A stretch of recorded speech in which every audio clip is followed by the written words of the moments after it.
আসসালামু আলাইকুম। আমি এস এম শাহিন, সহকারী শিক্ষক, মহেশপুর পৌর সরকারি প্রাথমিক বিদ্যালয়, মহেশপুর, ঝিনাইদহ। আমরা ইতিপূর্বে ভগ্নাংশ নিয়ে একটু আলোচনা করেছি। আজকে একটি ভগ্নাংশ অঙ্ক সমাধান করব। দেখো তোমরা, দেওয়া আছে একজন কৃষক তার সবজি ক্ষেতে 1/2 অংশে বেগুন, 1/4 অংশে বাঁধাকপি এবং 1/5 অংশে ফুল চাষ করেন। এই চাষগুলো সে করেছে। ধরো এই একটা কৃষক, একজন কৃষক, এই যে তার ক্ষেত জমি, এই জমিতে সে বিভিন্ন ধরনের চাষ করেছে। প্রথমে বলেছে যে 1/2 অংশ বেগুন। 1/2 অংশ বলতে কি, জমি মোট কয় অংশ? এই যেখানে নিচে যেটা থাকে সেটাই সম্পূর্ণ অংশ। এখানে 1/2, তার মানে সব জমিকে সে কয় ভাগে ভাগ করেছে? 2 ভাগে করে উপরের যে এক অংশ দেওয়া আছে সেই অংশটাকে সে চাষ করেছে। তার মানে পুরোপুরি অর্ধেক না, তার বেগুন চাষে লেগে গেছে। হ্যাঁ, এই বেগুন চাষ করেছে কতটুকু? অর্ধেক। 1/2 অংশে বেগুন, আচ্ছা বেগুন লিখলাম। 1/4 অংশে বাঁধাকপি, তার মানে এই জমিকে টোটাল আবার 4 ভাগে ভাগ করা আছে করে সেখানে এক অংশ কি চলে গেছে? বাঁধাকপি। বুঝা যাচ্ছে? এই জায়গায় কি চাষ করলো সে? বাঁধাকপি। এই যে বাঁধাকপি চাষ করলো, তারপরে 1/5 অংশে ফুল চাষ করেছেন, তার মানে আরেকটু অংশে সে কি চাষ করলো? এটা ফুল। দেখো তো চাষ হয়েছে কয় অংশ মোট তাহলে? হ্যাঁ, এই যে জায়গাটা কি আছে? খালি আছে। আমাদের এই খালি জায়গাটা কি করতে হবে? মান বের করতে হবে। এখানে কতটুকু জায়গা খালি আছে এইটা আমাদের বের করা লাগবে, তাই না? তাহলে এটা কি করলো? এটা কি চাষ করেছে?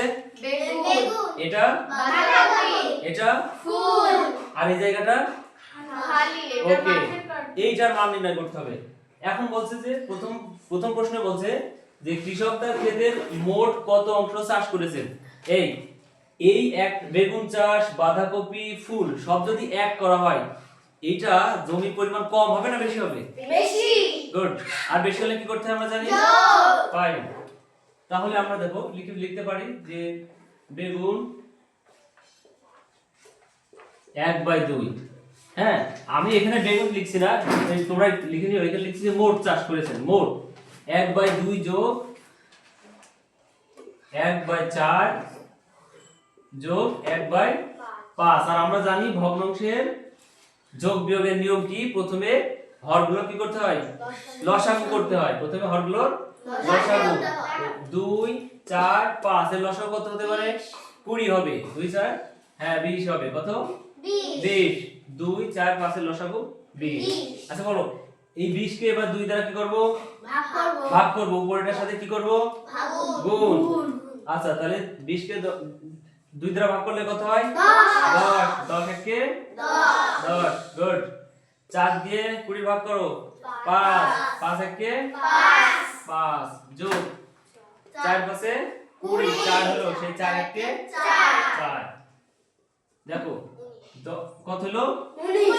19/20। এই যে তার মোট চাষ। এটা কি তার মোট চাষ করেছে সে কত? 19/20। এটা হলো একটা উত্তর বেরিয়ে গেছে আমাদের। ক নম্বর প্রশ্নের উত্তর কিন্তু হয়ে গেছে। এবার খ নম্বর প্রশ্নের উত্তর দেখো। খ নম্বর বলছে যে কৃষকের সবজি ক্ষেতের কত অংশ খালি রয়েছে? কত অংশ খালি রয়েছে? দেখো, সব জমি যদি আমি এক অংশ করে নিই, কয় অংশ? এক অংশ। তাহলে এক অংশ যদি সব জমি হয় আর চাষের জায়গাটুকু যদি বাদ দিই, তাহলে এটা খালির অংশটুকু বেরিয়ে যাবে। মনে করো তোমার 50 টাকা দেওয়া হলো, তুমি 4টা জায়গায় খরচ করেছো, 10 টাকা 10 টাকা করে 4টা জিনিস কিনেছো। তাহলে তোমার মোট থেকে ওই 4টা জিনিসের দাম কি করতে হবে? বাদ দিতে হবে। ঠিক তেমন আমি বেগুন, বাঁধাকপি, ফুল এই 3টা জিনিস চাষ করে আমার বেরিয়েছে কত? 19/20। এই যে এখান থেকে শুরু করে এই পর্যন্ত 19/20। আর তোমার টোটাল জমি কত? আমার মোট জমি এখান থেকে শুরু করে এই পর্যন্ত কয় অংশ? এক অংশ। এবার এক থেকে যদি 19/20 বাদ দিয়ে দিই, খালি জায়গা বেরিয়ে যাবে না? আচ্ছা, এবার দেখো খালি রইল বা খালি জায়গা 1 বিয়োগ 19/20। বলো লসাগু কত? লসাগু 20। তাহলে 20 বিয়োগ এর নিয়ম হলো এই একের নিচে মনে মনে কত আছে বলো তো? না, এই একের নিচে মনে মনে এক আছে।